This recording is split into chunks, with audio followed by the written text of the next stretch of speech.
Hello बच्चों, how are you everyone. तो चलिए आज हम पढ़ेंगे 10th क्लास की प्रश्नावली 6.2 से।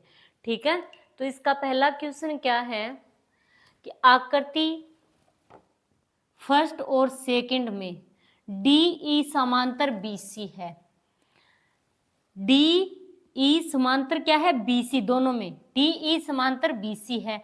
तो फर्स्ट में ईसी और सेकंड में एडी ज्ञात कीजिए।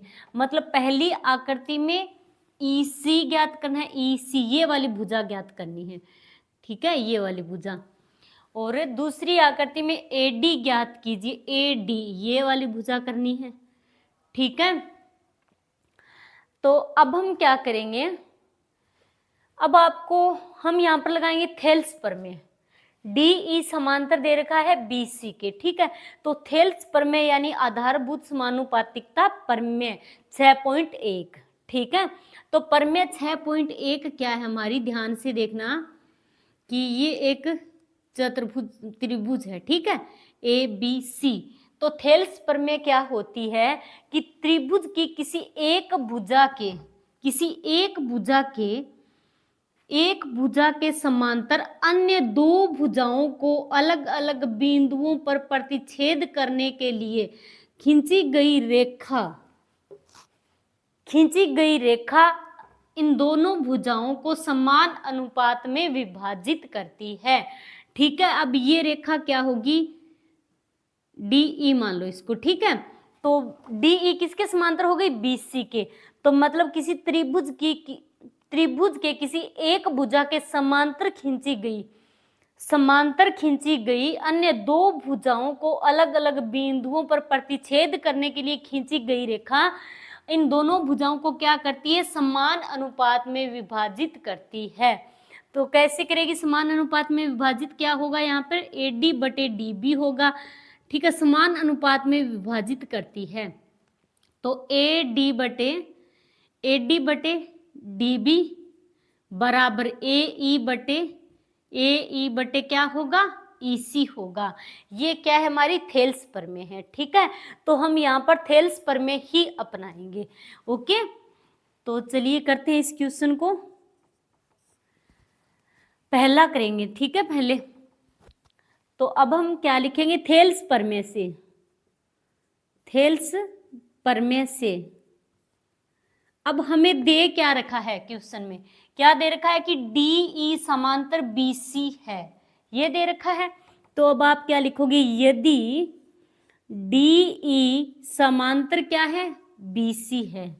डीई समांतर किसके है? बीसी के। तो डीई बीसी के समांतर है तो क्या होगा, ये दोनों भुजाओं को, ये जो रेखा है डीई, ये इन दोनों भुजाओं को समान अनुपात में विभाजित करेगी।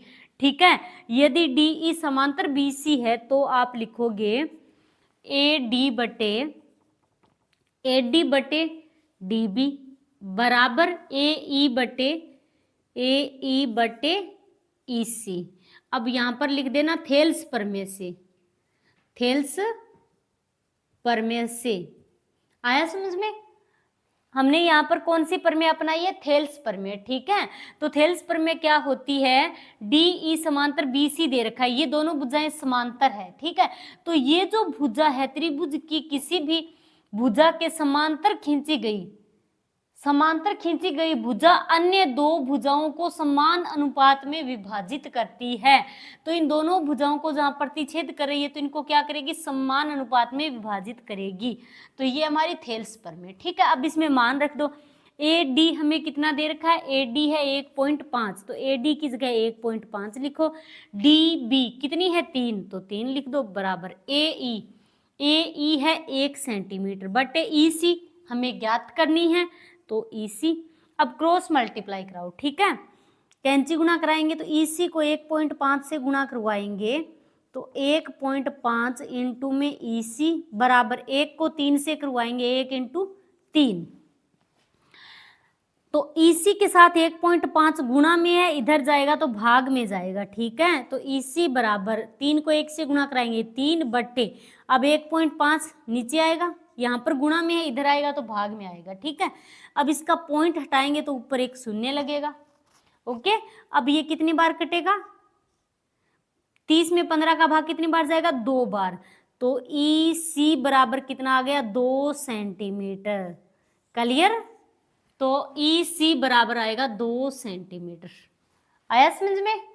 तो अब करते हैं इसका दूसरा पार्ट।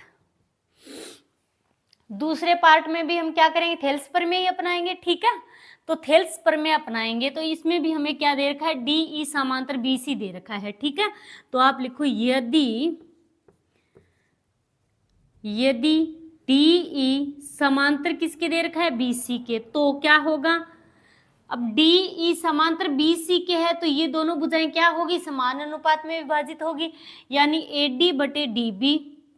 तो ए डी बटे डी बी बराबर ए ई बटे ई सी, ए ई बटे ई सी। ठीक है, तो ए डी कितनी दे रखी है, ए डी हमें दे ही नहीं रखी है, हमें ज्ञात करनी है ए डी। तो ठीक है, तो ए डी की जगह ए डी रहने दो, डी बी 7.2 सेंटीमीटर दे रखी है, तो 7.2 बराबर ए ई 1.8, तो 1.8 बटे ई सी कितनी दे रखी है, 5.4, तो 5.4। अब हम क्या करेंगे, क्रॉस मल्टीप्लाई करेंगे। ठीक है, तो ए डी को 5.4 से गुणा कराएंगे, तो 5.4 इंटू में ए डी बराबर, अब 1.8 को 7.2 से गुणा करवाएंगे, तो 1.8 इंटू 7.2। ठीक है, अब 5.4 क्या है, एडी के साथ गुणा में है, इधर जाएगा तो भाग में जाएगा। ठीक है, तो एडी बराबर 1.8 इंटू 7.2 बटे में आएगा 5.4। ठीक है, तो अब हम क्या करेंगे, इनके पॉइंट हटाएंगे। ठीक है, तो नीचे 100 आएगा, या फिर इस एक का पॉइंट हटा दो, नीचे 10, फिर इसका हटा दो, 10 लिख दो। ठीक है, तो मैंने एक साथ लिख दिया, दोनों के पॉइंट हटाए तो नीचे कितना आ गया, 100। अब इसका पॉइंट हटाएंगे हम तो ऊपर कितना आएगा, 10 आएगा। ठीक है, अब एक 0 से एक 0 कैंसिल हो गया, बचा क्या, ए डी बराबर ये 18 पॉइंट काट ही दिए। ठीक है, इंटू 72 बटे में कितना बचा है यहाँ पर, 54, यही बचा है। ठीक है, तो अब इनको काटेंगे तो ये 18 से कितनी बार कटेगा, 18 3 54। ठीक है, अब ये 72 3 से कितनी बार कटेगा, 24 बार।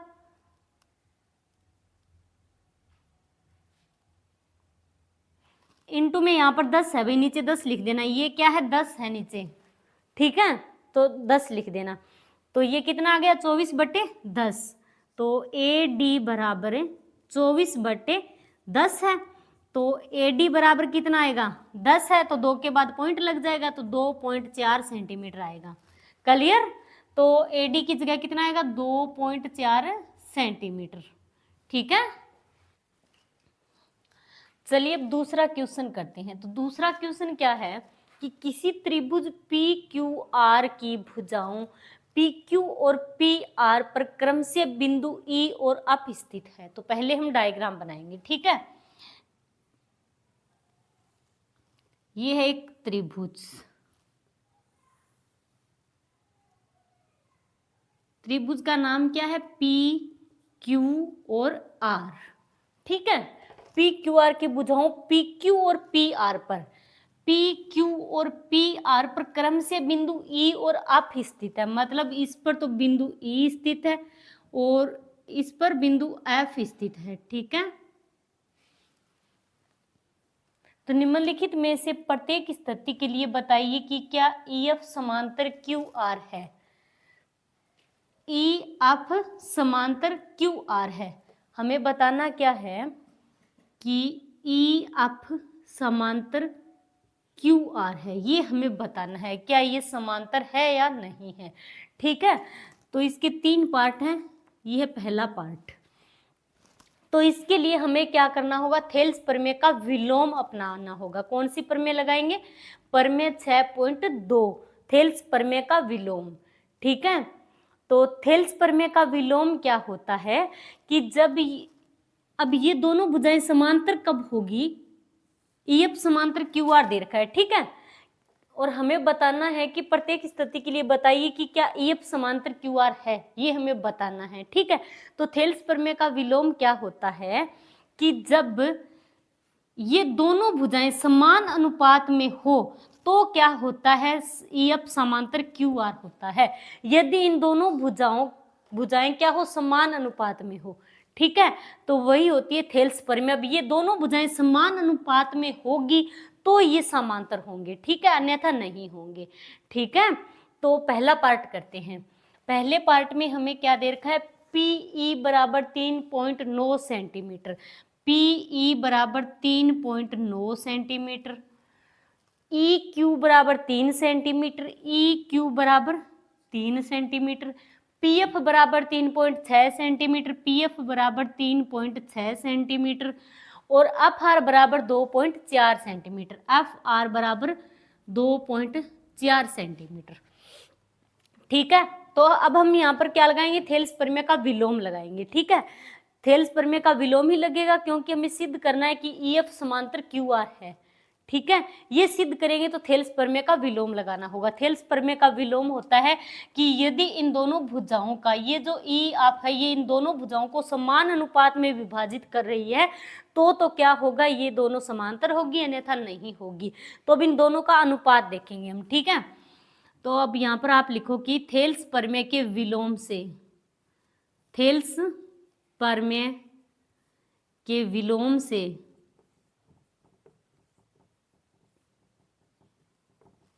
तो थेल्स प्रमेय का विलोम क्या होता है, यदि क्या होगा, यदि PE बराबर बटे PE बटे EQ बराबर PF बटे FR। अब इन दोनों का अनुपात यदि बराबर होगा तो क्या होगा, EF समांतर QR होगा। आया समझ में? तो अब हम इनका अनुपात निकालेंगे अलग अलग। ठीक है, तो पहले हम निकालेंगे PE बटे EQ बराबर, अब इसमें मान रखो PE कितना है, 3.9 सेंटीमीटर, तो 3.9 बटे EQ कितना है, 3 सेंटीमीटर, तो 3 लिखो। ठीक है, अब इसका पॉइंट हटाएंगे तो नीचे 0 लगेगा। अब ये 3 से कटेगा क्या, 3 से कटेगा 13 और ये आ गया 10, तो कितना आ गया, 13 बटे 10, 13 बटे 10 आ गया। ठीक है, अब 13 में 10 का भाग लगाएंगे तो क्या आएगा, 1.3 सेंटीमीटर आएगा। ठीक है, अब इस भुजा का अनुपात तो कितना निकल गया, 1.3 सेंटीमीटर। अब हम इसका निकालेंगे तो PF बटे FR, PF बटे FR, तो PF कितनी है, PF है 3.6 सेंटीमीटर, तो 3.6 सेंटीमीटर बटे FR कितनी है, 2.4 सेंटीमीटर है। यही है, पॉइंट से पॉइंट कैंसिल हो गया। ठीक है, अब 2 से कटेगा, ये तो 18 बार कटेगा। ठीक है, ये 12 बार, फिर 2 से कटेगा, ये 9 बार, ये 6 बार। अब 3 से कटेगा 3 बार और 2 बार, तो ये कितना आ गया, 3 बटे 2 आ गया, 3 बटे 2 सेंटीमीटर, 3 बटे 2, 3 में 2 का भाग लगाएंगे तो ये आएगा 1.5 सेंटीमीटर। ठीक है, तो अब ये 1.5 सेंटीमीटर आ गया, ये 1.3 सेंटीमीटर है, इसका मतलब ये बराबर तो नहीं है। ठीक है, तो अब आप क्या लिखोगे, चूंकि यहाँ थेल्स प्रमेय का विलोम नहीं लग रहा है, ठीक है, तो ये EF समांतर QR नहीं हो सकता। तो अब आप लिखोगे अतः चूंकि PE बटे EQ not equal to PF बराबर FR, मतलब इनका अनुपात बराबर नहीं है, तो EF समांतर QR नहीं होगा, क्योंकि यहाँ थेल्स प्रमेय का विलोम लागू नहीं होगा। क्लियर? चलिए अब करते हैं इसका दूसरा पार्ट। तो दूसरे पार्ट में हमें क्या दे रखा है, PE बराबर 4 सेंटीमीटर दे रखा है। PE बराबर कितना दे रखा है, 4 सेंटीमीटर, ठीक है। और QE बराबर 4.5 सेंटीमीटर, तो यहाँ पर लिख दो 4.5 सेंटीमीटर। PF बराबर 8 सेंटीमीटर, तो PF बराबर 8 सेंटीमीटर। और RF बराबर 9 सेंटीमीटर, तो RF बराबर 9 सेंटीमीटर, ये दे रखा है हमें, ठीक है। और हमें सिद्ध क्या करना है, वही चीज सिद्ध करनी है, EF समांतर QR है या नहीं है। तो हम यहाँ पर भी क्या अपनाएंगे, थेल्स प्रमेय का विलोम।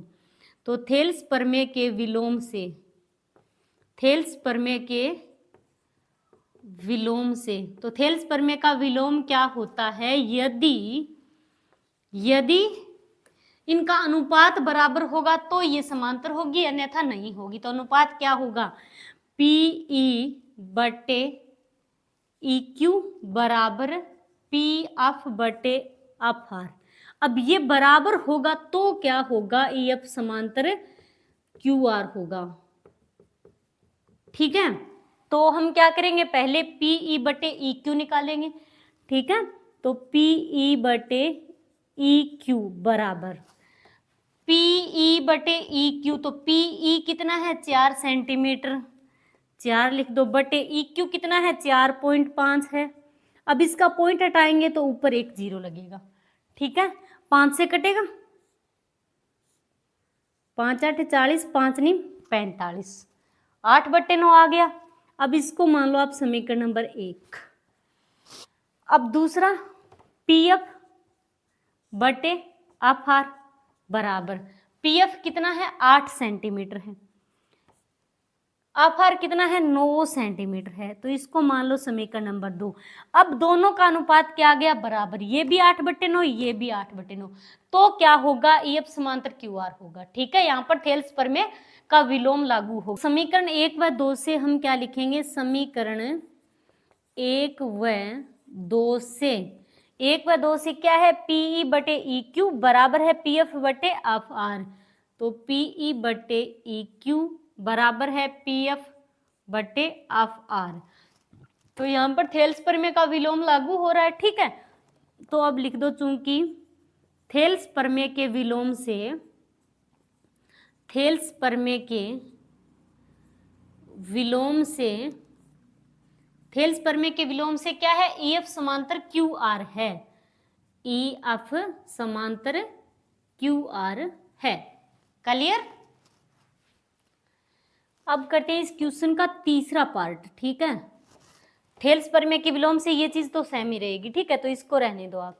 अब इसमें हमें क्या दे रखा है, तीसरे में PQ बराबर 1.28 सेंटीमीटर, PQ इस पूरे के बराबर दे रखा है हमें, ठीक है। पूरी भुजा की लंबाई दे रखी है 1.28 सेंटीमीटर, तो मतलब 1.28 सेंटीमीटर इस पूरी भुजा की लंबाई है, ठीक है।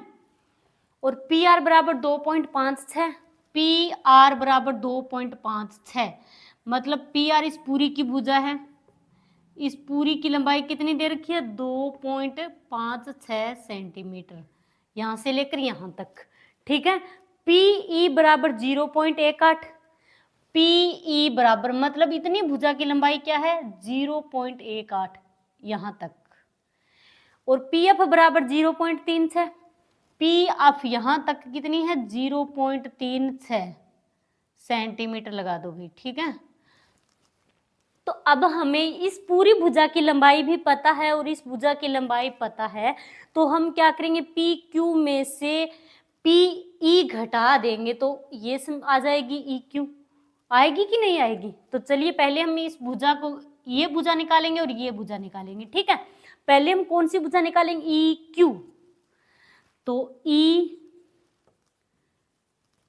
EQ बराबर, EQ भुजा कैसे निकालेंगे, पूरी भुजा क्या है PQ, तो EQ बराबर PQ माइनस कौन सी घटाएंगे, PE, PQ माइनस PE, ठीक है।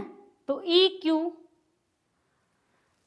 EQ बराबर PQ भुजा, पूरी भुजा की लंबाई कितनी है 1.28 है, फिर माइनस PE इसकी लंबाई कितनी है 0.18 है, 0.18 सेंटीमीटर है।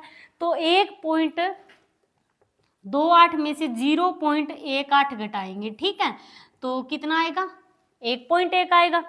तो ये भुजा जो EQ भुजा ये कितनी आ गई 1.1 सेंटीमीटर, तो 1.1 सेंटीमीटर, ठीक है, नीचे वाली भुजा।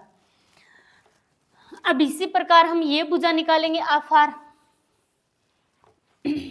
तो FR बराबर, FR भुजा कैसे निकालेंगे, जो पूरी भुजा है PR, पूरी भुजा क्या है PR में से घटाएंगे कौन सी PF घटा देंगे, PF, ठीक है।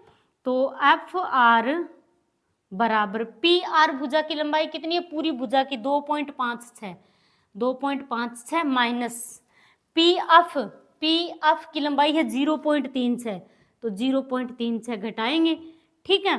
तो 2.56 में से हमें कितना घटाना है 0.36 घटाना है, ठीक है। तो ये 0 गया, 5 में से 3 गए 2, फिर पॉइंट और ये 2, तो ये आ गई 2.2। FR बराबर 2.2 सेंटीमीटर, ये भुजा आ गई 2.2 सेंटीमीटर, ठीक है, यहां से लेकर यहां तक। अब हम पहले PE बटे EQ निकालेंगे, ठीक है, फिर PF बटे FR निकालेंगे। तो PE बटे EQ, PE बटे EQ बराबर PE कितनी है 0.18 है, बटे EQ कितनी है 1.1 है, तो 1.1, ठीक है। अब इसको मान लो समीकरण नंबर 1। फिर निकालेंगे हम PF बटे FR। तो PF भुजा की लंबाई कितनी है 0.36, तो 0.36 बटे FR की लंबाई कितनी है 2.2 सेंटीमीटर, तो 2.2। ये 2 से कितनी बार कटेगा 2 से कटेगा, तो ये तो आएगा 0.18 और ये आएगा 1.1, तो मतलब क्या आ गया 0.18 और 1.1। अब इसको मान लो समीकरण नंबर 2, ठीक है, दोनों क्या है बराबर है, तो इसका मतलब क्या है कि EF समांतर QR होगा, थेल्स प्रमेय का विलोम लागू हो रहा है यहाँ पर, ठीक है।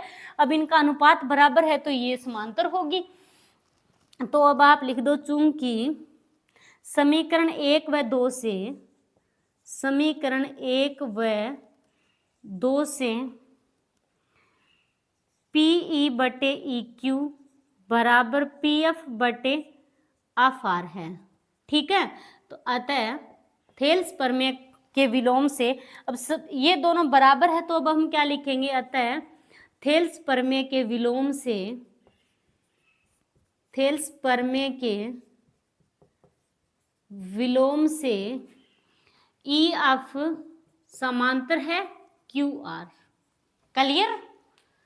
तो ये हो गया दूसरा क्वेश्चन कंप्लीट, ठीक है। तो प्रश्नावली 6.2 के 2 क्वेश्चन आपके कंप्लीट हो गए।